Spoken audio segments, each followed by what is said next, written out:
हो. नाव काय म्हणालात त्याचं? खरं तर माहिती नाही. कमाल आहे हा. आता भेटणार आहे ना तो आपल्याला?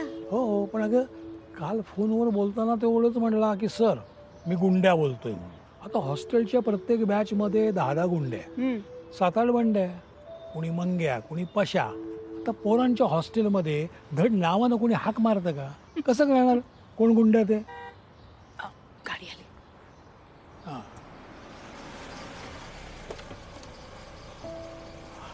नमस्कार. हे असू दे. हा गुंड्या म्हणजे आदित्य देशमुख 2001 बॅच अकोल्याचा ना तू. Perfect sir. मी म्हणालो हिला की हॉस्टेलवर राहिलेली मुलं इतक्या वर्षांनी भेटली ना की मन कसं भरून येतं. तुझा काल फोन आला ना तेव्हाच आम्ही ठरवलं की तुझं नवं ऑफिस बघायला जायचं म्हणजे जायचं.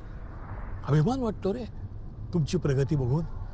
सर या प्रगतीमध्ये तुमचा वाटा खूप मोठा आहे. काय आता बायकोसमोर हरभऱ्याच्या झाडावर चढू नको. अहो नाही सर, खरंच. तुम्ही मॅमला सांगितलं का की परीक्षेच्या काळात तुम्ही आमच्यासाठी काय करायचं? काय हा ते रात्रीचं ना चहा आणि बाकरवडी. चहा आणि बाकरवडी ती रात्री? हे बाकरवडी आम्ही मी सांगतो. मी ना पहिल्यांदा इथे अशा मोठ्या शहरात आलो होतो शिक्षणासाठी, आणि हॉस्टेलवरचे पण सगळे माझ्यासारखेच दूर दूरच्या गाव शहरातून आलेले. त्यात इंजिनिअरिंगचा भरमसाठ अभ्यास. मॅम खरं सांगतो, परीक्षेच्या वेळेस घरची इतकी आठवण यायची ना. म्हणजे घरी कसं परीक्षेच्या वेळेस तुमची काळजी घेतली जाते, तुम्हाला कॉन्फिडन्स दिला जातो. इथे हॉस्टेलवर आम्ही मुलंच एकमेकांना धीर द्यायचो. आणि अशा टेन्शनच्या रात्रींमध्ये आम्हा जागणाऱ्या घुबडांसाठी सर मध्यरात्री 1-1.5 वाजता कडक चहा बनवायचे.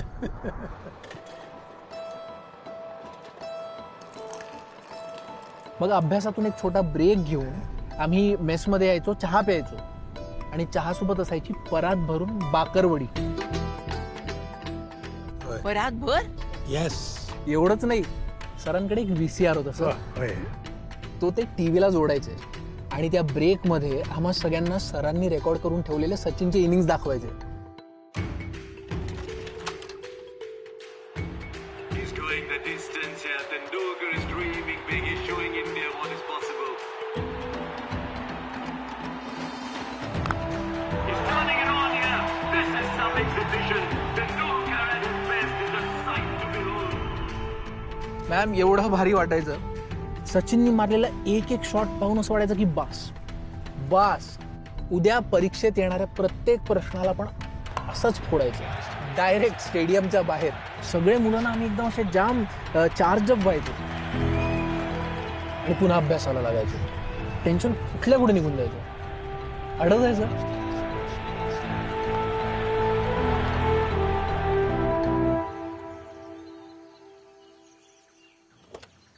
अरे तुझं हे नवं ऑफिस इथं आहे?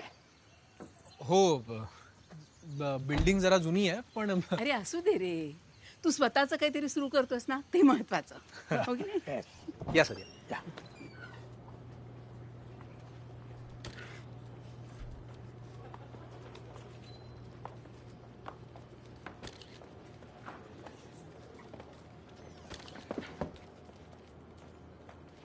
अरे तुझं नवं ऑफिस दाखवायला आणणार होतास आणि हे काय आपलं?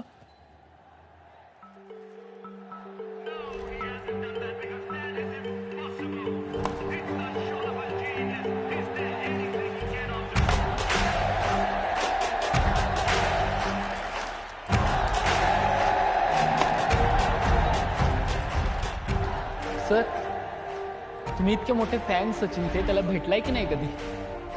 नाही बुवा, आता तुम्हीच मोठे व्हा आणि माझी आणि सचिनची गाठ घालून द्या.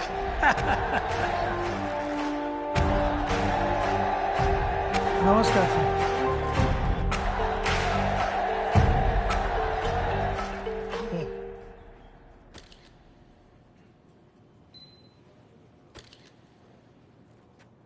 तुम्हीच ते आहात जे सर्व मुलांना चहा बाकरवडी द्यायचा आहात आणि माझी बॅटिंगही दाखवायच्यात ना?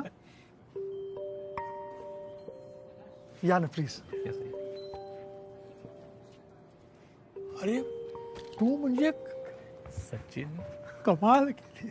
या सॉरी. आज माझं पुण्यात शूटिंग होतं, तर आदित्य मला म्हणाला की तुमचं घर इथेच बाजूलाच आहे. होय. तर मी बोललो की आज भेटायला हरकत नाही. एकदा आमच्याही घरी आहे. म्हणजे घरी या ना एकदा तुम्ही. अरे तुम्ही मला प्लीज तुम्ही म्हणू नका, अरे सचिन म्हणा प्लीज. सचिन सर 2 मिनिटं. एक्सक्यूज. हो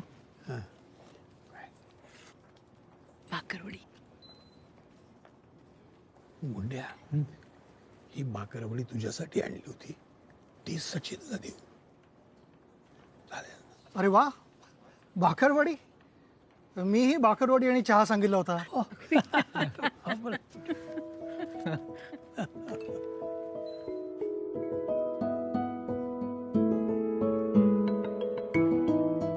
सचिन सर, आमच्या हॉस्टेलवर जेवढी मुलं होती ना, त्यापैकी कुणी कधीच क्रिकेटच्या मैदानावर सेंचुरी नाही केली. पण आम्ही ज्या क्षेत्रात आहोत त्या क्षेत्रातला सचिन होण्याचा कॉन्फिडन्स सरांनी आम्हाला दिला. तुमच्या इनिंग्स दाखवून. एक्सक्यूज मी सचिन सर, ते आलेत. अरे ते आले. अच्छा, मी 2 मिनिटात येतो परत. जिथे वृक्ष लावी तृणांना जिव्हाळा, तिथे अंकुरे नित्य आशा नवी. काय कमाल आहे बघ. हा, माझी पिढी झाली, आदित्य तुझी पिढी झाली, आणि ही आता नवीन पिढी. आजही आपला सचिन नव्या पिढीला प्रेरणा देतोय, नव्या पिढीशी नवं नातं जोडतोय, आत्मविश्वासाचं. खरं आहे सर. तशी अजून एक कमाल गोष्ट आहे सचिनची, जी मला आजच कळाली. कोणती? सचिनला पण चहा आणि बाकरवडी आवडते. खरंच की. पुरी ध्यास जर तेवता राहिला तर क्षितिज भव्य होते पिढी दर पिढी. आपला आवडता ब्रँड चितळे बंधू करत आहे 75व्या वर्षात पदार्पण, आणि होत आहे सुरुवात एका नित्य नव्या नात्याची.